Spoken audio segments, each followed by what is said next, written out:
इथे आपण शीरखुर्मा बघणार आहोत। अगदी आवडीने खातील असे अगदी टेस्टी अप्रतिम असं इथे आपण शीरखुर्मा बघणार आहोत। ज्योतिष रेसिपीमध्ये तुमचं खूप खूप स्वागत आहे। इथे एक स्टीलचं पातेलं घेतलेलं आहे, त्यामध्ये आपल्याला 50 ml पाणी घालून घ्यायचं आहे, दूध खाली लागू नये म्हणून। इथे आपल्याला मध्यम आचेवरती 1.5 लिटर दूध घालून घ्यायचं आहे आणि पूर्ण दूध घातल्यानंतर आपल्याला व्यवस्थित ढवळून घ्यायचं आहे। इथं क्रीमवालं दूध म्हशीचं घेतलेलं आहे। इथे आपण भाजक्या शेवया बारीक घेतलेल्या आहेत, 50 ग्रॅमच आपल्याला इथे घ्यायचे आहेत।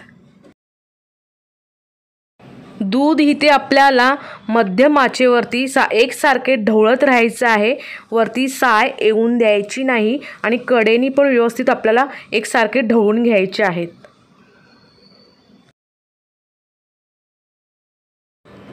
इथे कमी आचेवरती आपल्याला एक पसरट भांडं ठेवून गरम करून घ्यायचं आहे, त्यामध्ये आपल्याला गाईचे 2 चमचे तूप घालून घ्यायचं आहे।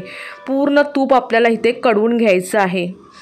कडवल्यानंतर आपल्याला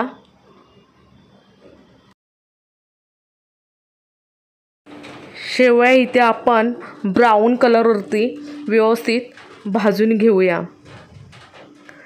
भाजताना पूर्ण व्यवस्थित आपल्या शेवया भाजतील अशाच पद्धतीने व्यवस्थित एकसारख्या आपल्या भाजल्या जातील अशा पद्धतीने आपल्याला इथे व्यवस्थित भाजून घ्यायचे आहेत।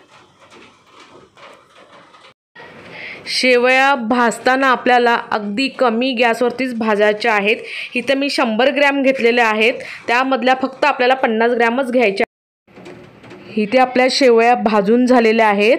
भाजताना आपण 100 ग्रॅम भाजलेल्या आहेत, त्यामधल्या फक्त आपल्याला 50 ग्रॅमच घालायच्या आहेत। इथे आपल्या शेवया भाजून झालेल्या आहेत। इथे आपल्याला जेवढं दूध घेतलंय 1.5 लिटर, त्यामधलं आपल्याला पाव लिटर दूध तापून आटवून घ्यायचं आहे।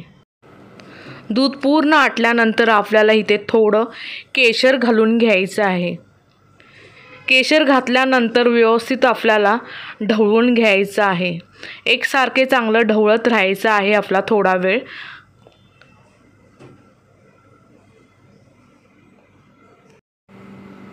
इथे केशर पण दुधामध्ये चांगले एकसारखे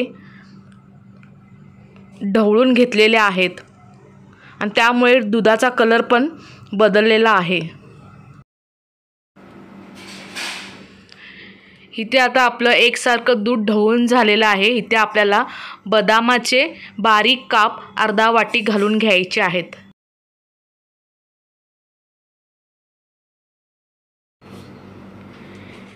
इथे आपण पिस्ता पण बारीक करून घेतलेला आहे, तो पण आपल्याला इथे अर्धा वाटी घालून घ्यायचा आहे।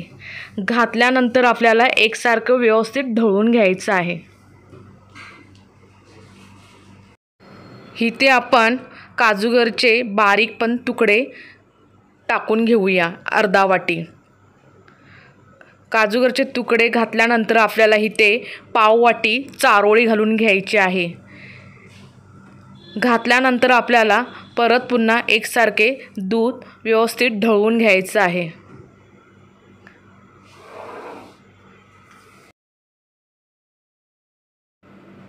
इथे आपल्याला मनुका घालून घ्यायचा आहे अर्धा वाटी। नंतर आपल्याला काळा खजूर 1 वाटी घालून घ्यायचा आहे। काळ्या खजुराचे पण आपण बारीक तुकडे केलेले आहेत।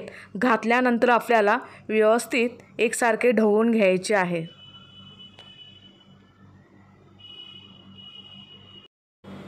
दुधामध्ये चांगला व्यवस्थित खजूर शिजून मऊ पडला पाहिजे, अशा पद्धतीने आपल्याला व्यवस्थित दुधामध्ये शिजवून एकसारखे ढवळत राहायचं आहे।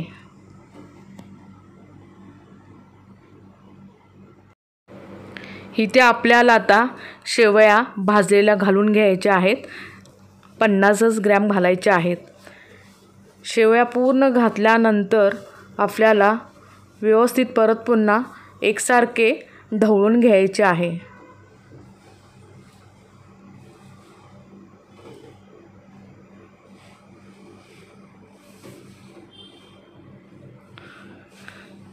शेवया पण इथे व्यवस्थित आपल्याला दुधामध्ये शिजवूनच घ्यायच्या आहेत.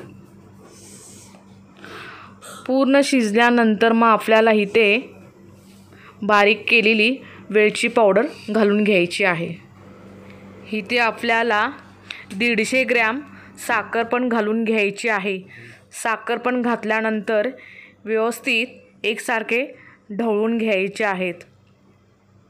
प्रत्येक वेळी आपण ढवळल्यामुळे आपले पूर्ण दूध खाली लागत नाही व खीर पण व्यवस्थित इथे आपली तयार होते. त्यासाठी आपल्याला एकसारखे प्रत्येक वेळी ढवळत राहायचं आहे. आता इथे आपण 1 चमचा वेलची पावडर पण घालून घेतलेली आहे. पूर्ण सगळं मिश्रण आपण व्यवस्थित एकसारखे ढवळून घेतलेले आहे.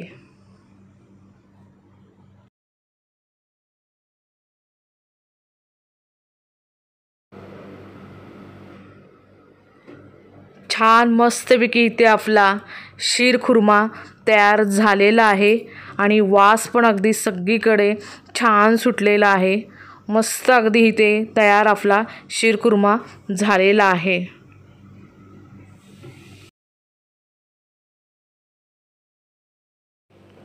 इथे टेस्टी अप्रतिम असा आपला शीरखुर्मा झालेला आहे. वरून आपण पिस्त्याचे काप आणि बदामाचे काप घालून घेऊया. अगदी मस्तपैकी लहान मुलं आवडीने खातील अशी आपली इथे शीरखुर्मा तयार झालेला आहे. अगदी छान मस्त झालेला आहे.